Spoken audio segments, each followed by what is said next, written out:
Assalamualaikum warahmatullahi wabarakatuh.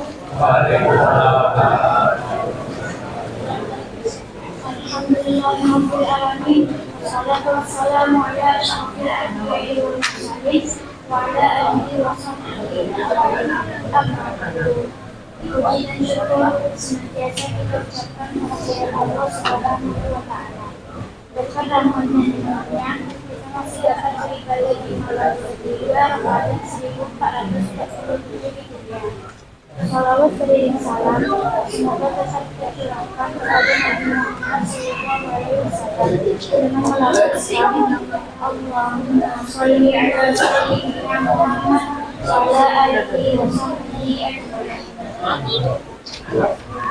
Yang kami hormati Pak RT Beserta Ketua tempatnya, yang kami hormati Bapak Ketua Musyawarah Beserta yang kami hormati Ustaz Ikhwan SPSI, dan yang kami hormati Bapak Ibu Imam Salayan Jalan yang telah hadir pada kesempatan kali ini, yang insya Allah dirahmati Allah Subhanahu wa taala. Perkenalkan saya adalah sebagai pembawa acara yang dirahmati ini.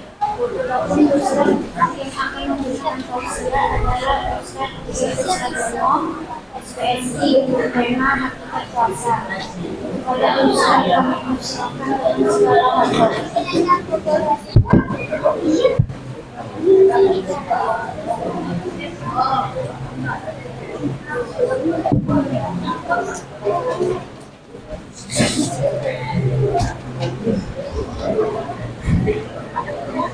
Bismillahirrahmanirrahim.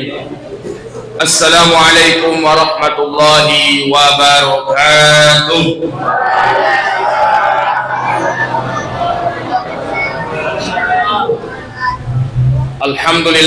Alhamdulillahilladzi nahmaduhu ala jami'i taufiqihi wa hidayatihi. Ashhadu an la ilaha illallah wahdahu la syarika lah wa ashhadu anna Muhammadan abduhu wa rasuluh. Allahumma salli wa sallim wa barik ala habibina Muhammadin wa ala alihi wa sahbihi ajma'in. Qala Allah ta'ala fi kitabihil karim, a'udzu billahi minasy syaithanir rajim. Bismillahirrahmanirrahim. Fa alhamaha fujuraha wa taqwaha. Qad aflaha man zakkaha wa qad khaba man dassaha. Wa qala Nabi sallallahu alaihi wasallam, raja'na min jihadil asghar ila jihadil akbar. Qila ma jihadu akbar ya Rasulullah? Qala jihadun nafs. Sadaqallah wa sadaqa Rasulullah sallallahu alaihi wasallam. Yang saya hormati, saya muliakan, yang pertama Pak RW di lingkungan kita ini, Pak RT, lalu ketua pengurus musola, alim ulama, cerdik pandai, tokoh masyarakat, lalu yang teristimewa bapak-bapak, ibu-ibu, hadirin hadirat jamaah sholat tarawih malam yang ketiga ini. Semoga bapak ibu yang istiqomah melangkahkan kaki ke rumah Allah yang mulia ini, Allah ampuni dosanya, Allah angkatkan derajatnya. Amin. Alhamdulillah, bersyukur kita kehadirat Allah. Tidak terasa sudah 2 hari kita berpuasa. Kemarin hari Kamis dan tadi hari Jumat, alhamdulillah sudah 2 hari. Dan semoga Allah beri kita kesehatan Bapak Ibu, Allah beri kita kesehatan lahir dan batin. Semoga bisa kita puasa sempurna selama 30 hari ini. Amin ya rabbal alamin. Karena nikmat bisa berpuasa ini adalah nikmat yang tidak Allah berikan pada semua orang yang beriman. Buktinya apa? Saya tadi siang khutbah di Panam, Jalan Manunggal, dari Kubang. Saya tinggal di Kubang, dekat pesantren Al Ihsan Boarding School. Saya berangkat dari Kubang ke Panam, itu ada rumah makan pinggir jalan tuh. Udah mulai, ini baru hari kedua. Udah mulai nampak kaki-kaki di rumah makan, ditutup pakai spanduk, tapi banyak kaki bapak-bapak di dalam. Nah, masya Allah. Ini orang yang tidak diberikan oleh Allah nikmat iman. Maka inilah nikmat Bapak Ibu yang tidak Allah berikan pada semua orang, nikmat iman. Dan alhamdulillah nikmat iman itu ada di hati kita, bisa menggerakkan kita untuk berpuasa. Dan nikmat iman itulah yang menggerakkan kita malam ini untuk datang ke rumah Allah ini, mengerjakan sholat isya berjamaah dan sholat tarawih. Doa kita supaya iman itu tidak pergi dari hati kita Bapak Ibu. Maka setiap selesai sholat, usahakan doa ini jangan tinggal. Ini doa diajarkan oleh Nabi. Apa doanya? Allahumma ya muqallibal qulub, ya Allah yang bolak-balikkan hati, sabbit qalbi, tetapkan hatiku ala dinika, atas agama Engkau, wa ala ta'atika, dan dalam ketaatan kepada Engkau. Subhanaka, maha suci Engkau, inni kuntu minaz zalimin, sedangkan aku zalim. Zalim pada siapa? Zalim pada diri. Ini doa jangan tinggal supaya nikmat iman ini tidak Allah ambil dari hati kita. Kemudian setelah kita bersyukur atas nikmat iman, selanjutnya mari kita sebagai umat Rasulullah SAW kita perbanyak selalu sholawat dan salam kepada beliau. Karena sholawat ini perintah Allah. Innallaha wa malaikatahu yusholluna 'alan nabi. Sesungguhnya Allah dan para malaikatnya bersolawat kepada Nabi. Ya ayyuhalladzina amanu shallu 'alaihi. Hai orang-orang beriman, kata Allah, shallu. Perintah, amar. Shallu 'alaihi, bersolawat atas Nabi. Jadi sholawat itu perintah Allah, perintah Rasul. Maka kita ucapkan Allahumma sholli ala Sayyidina Muhammad wa ala ali Sayyidina Muhammad. Assalamu alayka ya Rasulullah, assalamu alayka ya Habibullah. Bapak Ibu yang dirahmati Allah Subhanahu wa taala, pada malam yang ketiga ini sesuai dengan tema yang dibacakan oleh ADMC kita yang hampir tidak saya dengar suaranya tadi. Saya dengar suaranya, cuma saya maju tadi terdengar suaranya. Sama malam ini Ustaz Rio, nama saya dipanggil, makanya saya maju tadi. Ya, judulnya apa tadi Ananda? Hakikat puasa. Nah, malam ini akan kita bahas Bapak Ibu tentang hakikat puasa. Bapak Ibu yang dirahmati Allah, hakikat puasa itu bahasa lainnya adalah esensi dari puasa. Apa sih sebenarnya tujuan dari puasa kita? Esensi dari puasa kita itu apa sebenarnya? Karena kita berpuasa ini 1 bulan penuh. Siang hari kita menahan makan, minum, dan tidak hanya itu, lidah kita juga dijaga dari mengeluarkan perkataan-perkataan yang tidak baik, ucapan-ucapan tidak baik. Mata kita dipuasakan juga dari melihat yang tidak baik. Tangan kita dipuasakan, semua dipuasakan. Nah, capek kita berpuasa, lapar, haus. Apa yang ingin kita cari dari puasa 1 bulan penuh ini? Ini Bapak Ibu yang dirahmati Allah. Hakikat puasa yang ingin kita gapai, yang ingin kita cari adalah yang pertama, puasa kita ini kita ingin menjadi sarana kita belajar mengendalikan nafsu kita. Karena Bapak Ibu, saya katakan kepada kita, musuh terbesar kita itu sebenarnya adalah nafsu. Nafsu itu maknanya adalah diri. Jadi apa maknanya hawa nafsu itu? Keinginan diri kita sendiri yang berasal dari diri kita. Setiap manusia ketika ia lahir diciptakan oleh Allah, di dalam dirinya ada keinginan. Nah, keinginan itulah yang akan kita kendalikan. Jangan sampai keinginan kita itu melenceng dari keinginan Allah Subhanahu wa taala. Makanya Allah katakan fa'alhamaha fujuraha wa taqwaha. Allah ketika menciptakan kita, Bapak Ibu, sudah Allah ilhamkan, Allah kasih ke diri kita itu ada sifat fujur, ada sifat takwa. Sifat fujur itu yaitulah hawa nafsu. Qad aflaha man zakkaha. Beruntunglah orang yang mensucikan dirinya, tidak mengikuti hawa nafsu. Wa qad khaba man dassaha. Maka celakalah orang yang mengotori jiwanya. Bagaimana ia mengotori jiwanya? Dengan mengikuti hawa nafsunya. Kemudian Nabi SAW mengingatkan kepada kita, jangan kita hidup ini mengikuti hawa nafsu, karena ini nafsu ini musuh terbesar kita, Bapak Ibu. Ketika Nabi pulang dari perang Badar, perang Badar ini terjadi di bulan Ramadan. Waktu itu 313 sahabat, ada riwayat mengatakan 315. Ya, sekitar 300-an. Para sahabat bersama Nabi berperang. Yang dilawan orang kafir Quraisy jumlahnya 1000 orang. Ketika itu kaum muslimin menang, kaum muhajirin, kaum ansor menang. Ketika perjalanan pulang menuju Madinah, Nabi bersabda, apa kata Nabi? Raja'na min jihadil asghar ila jihadil akbar. Kita ini baru balik dari jihad kecil menuju jihad besar. Sahabat heran, ini perang Badar di bulan puasa, capek, haus, berdarah-darah, 300 lawan 1000. Tapi Nabi bilang, ini baru perang kecil, jihad kecil. Ada seorang sahabat yang bertanya, kila itu maknanya tidak tahu siapa yang bertanya. Ya, ada seorang laki-laki yang bertanya, ma jihadul akbar ya Rasulullah. Jihad besar itu apa wahai Rasulullah? Karena Nabi katakan, Rasul katakan perang Badar ini jihad kecil. Apa jihad besar itu wahai Rasulullah? Dijawab oleh Nabi, jihadun nafsi. Jihad mengendalikan nafsu. Ini jihad paling besar. Ini yang kita belajar di bulan Ramadan ini untuk mengendalikannya Bapak Ibu yang dirahmati Allah. Ada nafsu kita itu nafsu syahwat. Nafsu syahwat ini nafsu atau keinginan kepada makan, minum, dan keinginan biologis.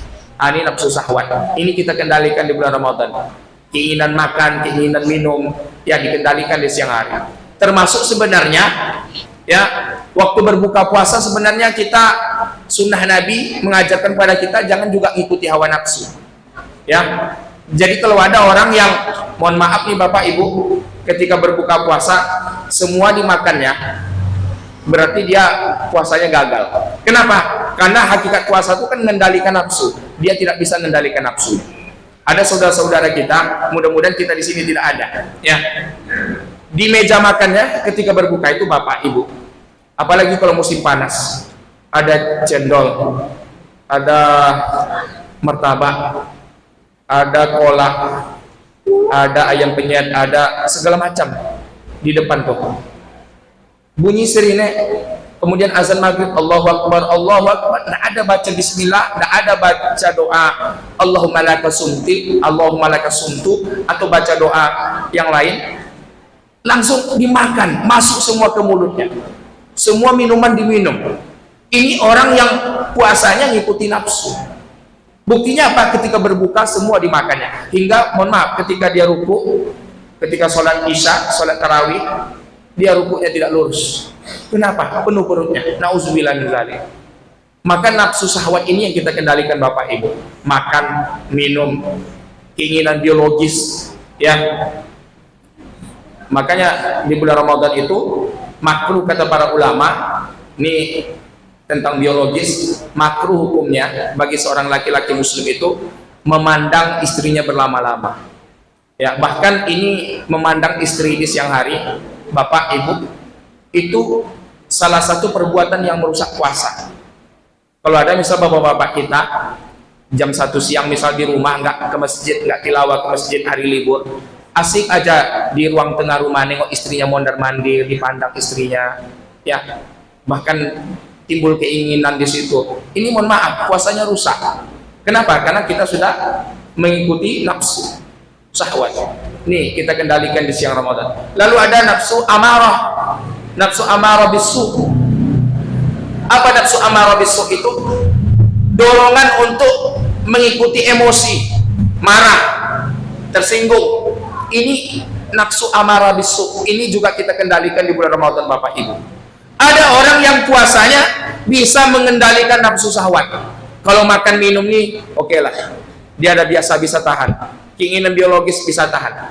Tapi pas ada masalah, mudah tersinggung, marah. Bahkan mohon maaf nih, yang anak-anaknya kecil, ya di siang Ramadan tuh anaknya buat tingkah, anaknya yang SD, sampai ada di antara bapak atau ibu tuh kalau marah, ini kalau marah seperti ini ngikuti nafsu Pak. Mengucapkan nama hewan pada anaknya, ya. Kalau ada orang berpuasa seperti ini marah, ya berarti marahnya udah ditunggangi oleh syaitan. Dan orang seperti ini walaupun ia puasa tapi amarahnya tidak bisa dikendalikan dengan baik. Orang seperti ini disebutkan oleh hadis Nabi, kam min shaimin laisa lahu min siyamihi ilal ju'i wal atas. Seberapa banyak orang puasa, kata Nabi, nggak ada yang ia dapatkan dari puasanya kecuali lapar dan haus. Kenapa? Karena mengikuti nafsu amarah. marah sama anak yang diucapkannya isi kebun binatang. Saya punya tetangga dulu di Kubang.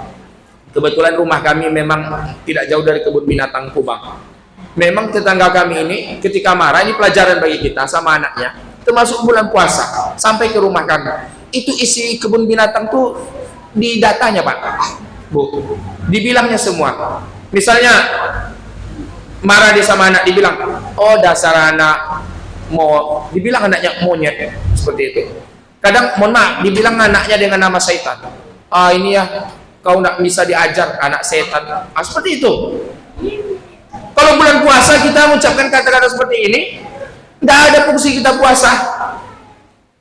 Maka Nabi dalam hadis lain mengajarkan kepada kita, Bapak Ibu, kalau ada orang yang membuat kita tersinggung, membuat kita marah di bulan Ramadan, di siang hari puasa, ya, bahkan nantang kita cari masalah di tempat kerja, dimanapun itu Bapak Ibu, di lingkungan, ya, maka apa yang diajarkan oleh Nabi kepada kita? Katakan kepada orang yang cari masalah kita itu, inni shaim, sungguhnya aku sedang berpuasa. Ucapan kata-kata itu tujuannya apa? Tujuannya kita ingin memberi pelajaran kepada orang tersebut bahwa kita tidak ingin meladeninya, kita tidak ingin mengikuti hawa nafsu. Karena nafsu amarah ini salah satu nafsu yang merusak amal ibadah kita kalau kita ikuti, yang mengeluarkan kata-kata yang tidak baik ketika marah. Maka kalau kita pelajari sejarah Nabi, Bapak Ibu, Nabi itu kalau marah, Nabi pernah marah, ya. Tapi Nabi tidak pemarah, Nabi pernah marah. Tapi marah Nabi kalau disebutkan dalam riwayat hadis, itu Nabi hanya menunjukkan wajahnya memerah. Itu marahnya Nabi. Nabi tidak pernah mengucapkan kata-kata yang tidak baik. Beliau pernah tersinggung dengan kata-kata istrinya Aisyah, yang mana Aisyah waktu itu menyindir Khadijah yang telah meninggal dunia dengan menyebutnya sebagai wanita tua yang telah keriput sudut matanya. Rasulullah marah dengan ucapan Aisyah, tapi Rasulullah tidak mengucapkan kata yang tidak baik. Rasulullah tidak pernah nyumpah-nyumpah.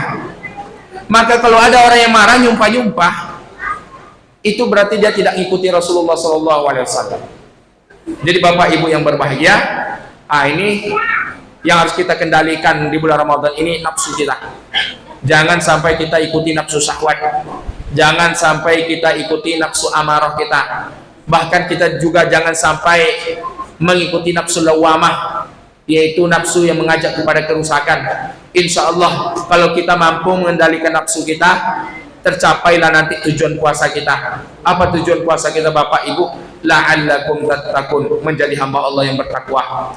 Kalau dapat gelar takwa itu, insya Allah barokah hidup kita di dunia, dan di akhirat nanti Allah masukkan kita ke dalam surganya. Maka mari kita jaga tujuan dari puasa ini, yaitu mengendalikan hawa nafsu kita, dan mudah-mudahan dengan kita mengendalikan nafsu kita, Allah ridho kepada kita, kita selamat di dunia dan di akhirat. Ini yang kami sampaikan pada kesempatan yang mulia ini. Mudah-mudahan bisa kita amalkan, terutama bagi kami yang menyampaikannya. Barakallahu fikum jami'an. Subhanakallahumma wa bihamdik, asyhadu an la ilaha illa anta, astaghfiruka wa atubu ilaik. Assalamualaikum warahmatullahi wabarakatuh.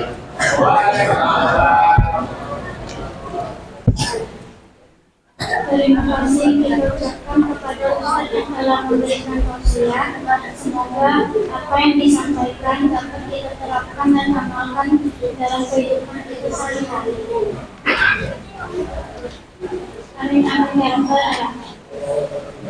Baiklah, jemaah mushola ibadah Ramadan sekalian, selanjutnya kita akan melaksanakan salat tarawih yang diiringi secara berjamaah. Adapun imam kita pada malam hari ini adalah Ustaz Saleh, sedangkan yang akan menjadi gelar adalah Bang Habib. Untuk itu, marilah kita segera diskusi mungkin melaksanakan salat tarawih ini.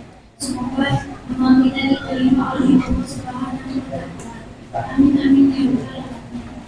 Saya hanya sebagai pembawa acara mengucapkan terima kasih dan mohon maaf jika ada kesalahan yang terjadi.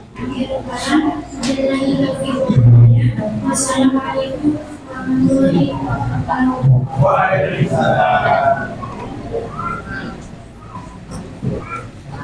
Thank